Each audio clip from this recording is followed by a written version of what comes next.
ಯುಗಾದಿಯ ಹೊಸ ಬೆಳಕು ನಿಮ್ಮ ಜೀವನದಲ್ಲಿ ಶಾಂತಿ, ನೆಮ್ಮದಿ, ಸಮೃದ್ಧಿ ಮತ್ತು ಸಂತೋಷವನ್ನು ತರಲಿ. ಸಮಸ್ತ ನಾಡಿನ ಜನತೆಗೆ ಯುಗಾದಿ ಹಬ್ಬದ ಆರ್ಥಿಕ ಶುಭಾಶಯಗಳು. ಶುಭ ಕೋರುವವರು ವಿ ಯೋಗೇಶ್, ಕೆಪಿಸಿಸಿ ಸದಸ್ಯರು. ಇರಾನ್ ನಡೆಸಿದ ನಿರೀಕ್ಷಿತ ದಾಳಿ ಯುದ್ಧದ ಕಾರ್ಮೋಡ ಕವಿಯುವಂತೆ ಮಾಡಿದೆ. ನಮ್ಮನ್ನ ಕಣಕ್ಕಿದ್ರೆ ಸುಮ್ಮನೆ ಬಿಡೋದಿಲ್ಲ ಎಂದು ಸೌದಿ ಅರೇಬಿಯಾ ಗುಡುಗುತ್ತಿದ್ದಂತೆ ಇತ್ತ ಇಸ್ಲಾಮಾಬಾದ್ನಲ್ಲಿ ನಡುಕ ಶುರುವಾಗಿದೆ. ಸೌದಿ ಮತ್ತು ಇರಾನ್ ನಡುವಿನ ಈ ಸಂಘರ್ಷದ ಕಿಡಿ ಪಾಕಿಸ್ತಾನದ ನಿದ್ದೆಗೆಡಿಸಿರುವುದಂತೂ ನಿಜ. ಸೌದಿ ವಿದೇಶಾಂಗ ಸಚಿವ Faisal bin Farhan Al Saud ಅವರು ಇರಾನ್ ವಿರುದ್ಧ ನೇರ ವಾಗ್ದಾಳಿ ನಡೆಸಿ ಗಲ್ಫ್ ರಾಷ್ಟ್ರಗಳ ಭದ್ರತೆ ಈಗ ತಮ್ಮ ಮೊದಲ ಆದ್ಯತೆ ಎಂದು ಸ್ಪಷ್ಟಪಡಿಸಿದ್ದಾರೆ.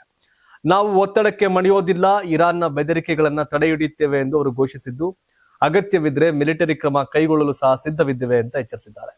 ಆದರೆ ಸೌದಿ ಅರೇಬಿಯಾದ ಈ ಕಠಿಣ ನಿಲುವು ಪ್ರದೇಶದ ರಾಜಕೀಯ ಸಮೀಕರಣಗಳನ್ನ ಕದಡುತ್ತಿದೆ. ವಿಶೇಷವಾಗಿ ಪಾಕ್ ಗಂಭೀರ ಸಂಕಷ್ಟದ ಪರಿಸ್ಥಿತಿಯಲ್ಲಿ ಸಿಲುಕೊಂಡಿದೆ. ಸೌದಿ ಅರೇಬಿಯಾದೊಂದಿಗೆ ದೀರ್ಘಕಾಲದ ಸೈನಿಕ ಮತ್ತು ರಕ್ಷಣಾ ಸಹಕಾರ ಹೊಂದಿರತಕ್ಕಂಥ ಪಾಕಿಸ್ತಾನ ಯಾವುದೇ ಯುದ್ಧ ಉಲ್ಬಣಗೊಂಡ್ರೆ ತನ್ನ ಮಿತ್ರ ರಾಷ್ಟ್ರದ ಬೆಂಬಲಕ್ಕೆ ನಿಲ್ಲಬೇಕಾದ ಪರಿಸ್ಥಿತಿಯನ್ನು ಎದುರಿಸಬಹುದು.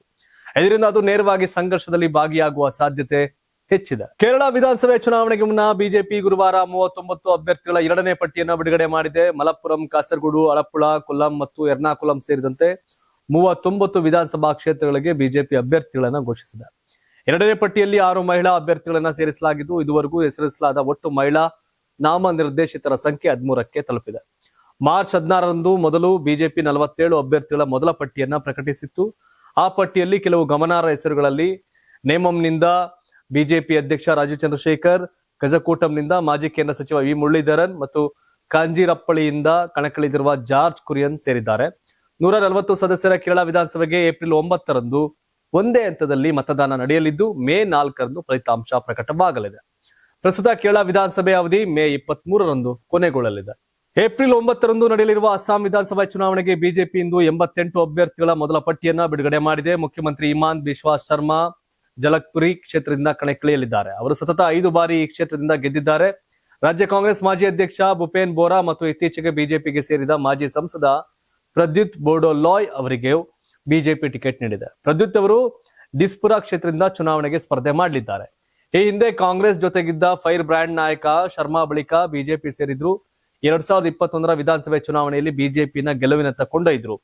5 ವರ್ಷಗಳ ನಂತರ ಶರ್ಮಾ ಮತ್ತೊಂದು ಗೆಲುವನ್ನ ಎದುರು ನೋಡುತ್ತಿದ್ದಾರೆ. ಬಿಜೆಪಿ ನಾಯಕತ್ವವು ಅವರ ಬಗ್ಗೆ ಪ್ರಭಾವಿತವಾಗಿದೆ ಎಂದು ತಿಳಿದು ಬಂದಿದೆ. ಅಸ್ಸಾಂನಲ್ಲಿ ಬಿಜೆಪಿ ಅಧಿಕಾರಕ್ಕೆ ಬಂದ್ರೆ ಅವರು ಮುಖ್ಯಮಂತ್ರಿ ಹುದ್ದೆಯನ್ನು ಉಳಿಸಿಕೊಳ್ಳುವ ಸಾಧ್ಯತೆ ಇದೆ. Because of Himanta Biswa Sharma strong leader. ನೀವು ಸಣ್ಣ ಆಗ್ಬೇಕಲ್ವಾ? ಅದು ಒಂದು ಉತ್ತಮ ಆಹಾರದಿಂದ ಸಣ್ಣ ಆಗ್ಬೇಕಲ್ವಾ? ಪ್ರತಿದಿನ ನಮ್ಮ ಜೀನಿ ಸ್ಲಿಮ್ ನ ಯೂಸ್ ಮಾಡಿ ಯಾವುದೇ ಸೈಡ್ ಎಫೆಕ್ಟ್ ಇಲ್ದಂಗೆ ನೀವು ಸಣ್ಣ ಆಗ್ತೀರಾ.